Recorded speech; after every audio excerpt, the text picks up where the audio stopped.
Welcome to my channel Learn with RJ. Today we are going to learn about Roman counting.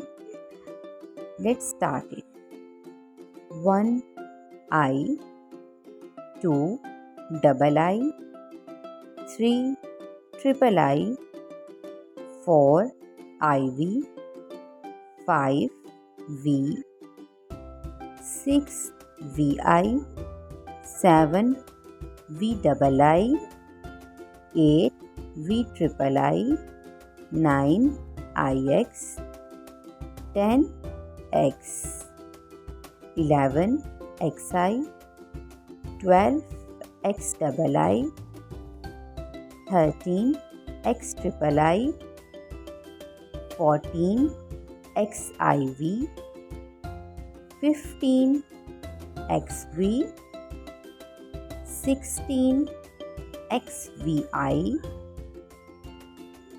17 XV double I,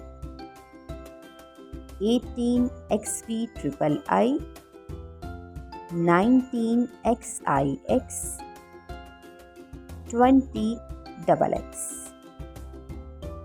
These are the first 10 Roman numerals. With the help of these first 10 Roman numerals, we will make many other Roman numerals.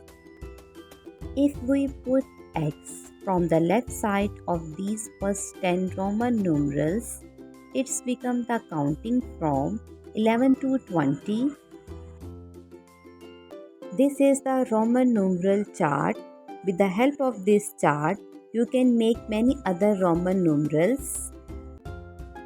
I hope that you like this video. Kindly like and subscribe my YouTube channel. Thank you.